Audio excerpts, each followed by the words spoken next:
ನಮಸ್ಕಾರ ವೀಕ್ಷಕರೇ, ನಾನು ಪ್ರಕಾಶ್, ಉತ್ತರ ಕನ್ನಡ.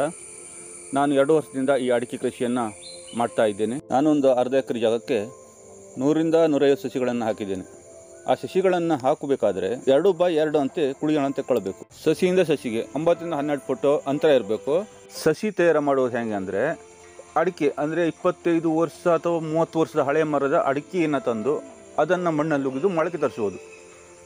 ಮೊಳಕೆ ತಂದ ನಂತರ ಅಂದರೆ 2ರಿಂದ 3 ಎಲೆ ಆದಮೇಲೆ ಅದನ್ನು ಒಂದು ಕೃಷಿ ಗಿಡಗಳು ನೆಡುವಂಥ ಒಂದು ಕೊಟ್ಟೆ ಸಿಗುತ್ತೆ, ಅದರಲ್ಲಿ ಮಣ್ಣು ಹಾಕಿ ನೆಟ್ಟಿಡೋದು.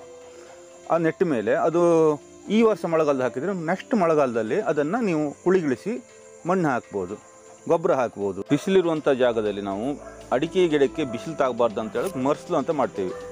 ಅಡಿಕೆ ಮರದ ಸೋಗೆ ತಂದು ಅದಕ್ಕೆ ಮರ್ಸ್ಲು ಕಟ್ತೀವಿ.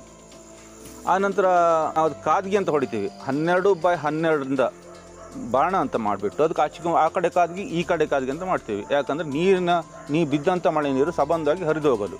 ಇಲ್ಲ ಅಂದರೆ ಗಿಡಗಳಿಗೆ ಜೋಳ ಆಗ್ತದೆ, ಗಿಡಗಳಲ್ಲಿ ಒಳಗಿಂದೊಳಗೆ ಕೊಳೆಯೋಕ್ಕೆ ಶುರು ಆಗ್ತದೆ.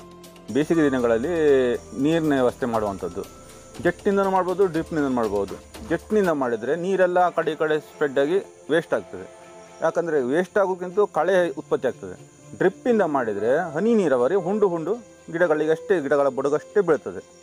ಆ ಲೆಕ್ಕದಲ್ಲಿ ಡ್ರಿಪ್ನಿಂದ ಮಾಡುವಂಥದ್ದೇ ಒಳ್ಳೆಯದು. ಗಿಡಗಳಿಗೆ ಗೊಬ್ಬರ ಹಾಕುವುದು ಅಂದರೆ ಬೇಸಿಗೆ ಟೈಮ್ನಲ್ಲಿ ಮೇ ಆ್ಯಂಡಿಗೆ ನಾವು ಅದಕ್ಕೆಲ್ಲ ಗೊಬ್ಬರ ಹಾಕ್ತೀವಿ. ಸಗಣಿ ಗೊಬ್ಬರ ಒಂದು ಗಿಡಕ್ಕೆ 1 ಬುಟ್ಟಿ ಅಂತೆ ಅಥವಾ 2 ಬುಟ್ಟಿನೂ ಹಾಕ್ಬೋದು, 1 ಬುಟ್ಟಿನೂ ಹಾಕ್ಬೋದು.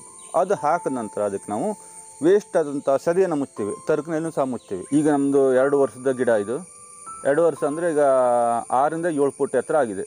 ಇದಕ್ಕೆ ನಾನು ದೊಡ್ಡ ಗೊಬ್ಬರ ಬಿಟ್ಟು ಮತ್ತು ವಿನಿಫೆತ್ ಅನ್ನೋದು ಒಂದು ಗೊಬ್ಬರ ಲಿಕ್ವಿಡ್ ಯೂಸ್ ಮಾಡಿದೆ. ಆ ಲಿಕ್ವಿಡ್ ಯೂಸ್ ಮಾಡಿದೆ ಮತ್ತು ಅದಕ್ಕೆ ಸ್ಲರಿ ಅಂದರೆ ಸೆಗಣಿಯನ್ನು ಕರಡಿ ಹಾಕಿದ್ದೀನಿ.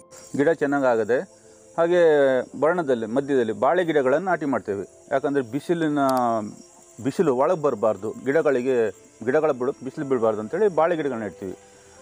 ಆಮೇಲೆ ಮಳೆಗಾಲದಲ್ಲಿ ಮಳೆ ಸ್ಟಾರ್ಟ್ ಆದಮೇಲೆ ಆ ಬಾಳೆ ಗಿಡದಲ್ಲಿ ಹೆಡ್ಬಾಳೆ ಮಾಡ್ತೀವಿ, ಕಟ್ ಮಾಡ್ತೀವಿ. ನಾನು ಇದರಲ್ಲಿ 1 ಎಕರೆ ಜಾಗನ ಲೇವಲ್ ಮಾಡಿದ್ದೀನಿ. ಅದರಲ್ಲಿ ಅರ್ಧ ಎಕರೆ ಜಾಗ ಮಾತ್ರ ತೋಟ ಹಚ್ಚಿದ್ದೀನಿ. ಅಂದರೆ ಖರ್ಚು, ಬಾವಿ, ಪೈಪ್ಲೈನು ಅಂದರೆ ನೀರು ಸಪ್ಲೈ ಅಂತೇಳಿ ಸುಮಾರು ಒಂದು 2.5 ಲಕ್ಷನ ಈ ತೋಟಕ್ಕೆ ಖರ್ಚು ಮಾಡಿದ್ದೀನಿ. ಈಗ 4ರಿಂದ 5 ವರ್ಷ ನಂತರ ನನಗೆ ಫಲ ಸಿಗ್ಬೋದು. ಅಂದರೆ ಈಗ ಸ್ಟಾರ್ಟಿಂಗ್ ಒಂದು 25 kg ಸ್ಟಾರ್ಟು, 20 kg ನಂತರ 50 kg, ಹಾಗೆ 1 ಕ್ವಿಂಟಲ್ ಮಿನಿಮಮ್ ಲಾಸ್ಟ್ ತನಕ ಅಂದರೆ ಒಂದು 3ರಿಂದ 4 ಕ್ವಿಂಟಲ್ ಅಡಿಕೆ ನಾನು ಅರ್ಧ ಎಕರೆ ಜಾಗದಲ್ಲಿ ತೆಗಿಬೋದು. ಇದರಲ್ಲಿ ಆದಾಯ ಅಂತಂದರೆ ಅಂದಾಜು ಒಂದು ವರ್ಷದಲ್ಲಿ 25,000 ಆಗ್ಬೋದು ಕ್ವಿಂಟಲಿಗೆ, ಇಲ್ಲ 50,000ಕ್ಕೂ ಹೋಗ್ಬೋದು. ಇಲ್ಲ ಕಡಿಮೆ ಆಗ್ತದೆ, ಹೆಚ್ಚು ಆಗ್ತದೆ, ನಾವು ಹೇಳಲಿಕ್ಕಾಗೋದಿಲ್ಲ. ಒಂದು ವರ್ಷ 1 ಲಕ್ಷಕ್ಕೂ ಹೋಗಿತ್ತು. ಅಂದರೆ ನಾವು ಒಂದು ಅರ್ಧ ಎಕರೆ ಜಾಗದಲ್ಲಿ ನಾವು ಎಷ್ಟು ಅಡಿಕೆ ತೆಗಿತೀವಿ ಅದನ್ನು ರೇಟ್ನ ಡಿಪೆಂಡ್ ಆಗಿದೆ, ಅದು ನಾವು ಹೇಳಲಿಕ್ಕಾಗೋದಿಲ್ಲ. ಅಡಿಕೆ ರೇಟು 1 ಲಕ್ಷ ಹೋಗಿದ್ದು ಉಂಟು. ಇದು ಅಡಿಕೆ ಮೇಲೆ ಡಿಪೆಂಡ್ ಆಗಿದೆ. ಇಂತಿಷ್ಟೇ ಪ್ರಮಾಣದಲ್ಲಿ ನಮಗೆ ಅಡಿಕೆ ಮೇಲೆ ಹಣ ಸಿಕ್ತಂತ ಹೇಳಲಿಕ್ಕೆ ಆಗೋದಿಲ್ಲ. ಅದೊಂದು ಉತ್ತಮ ಬೆಳೆ ಅಂತ ಹೇಳ್ಬೋದು ಇದು. ಮತ್ತು ಒಟ್ಟಿನಲ್ಲಿ ಮಲೆನಾಡಿನ ಉತ್ತಮ ಬೆಳೆ ಅಡಿಕೆ ಬೆಳೆ ಅಂತಲೂ ಹೇಳ್ಬೋದು.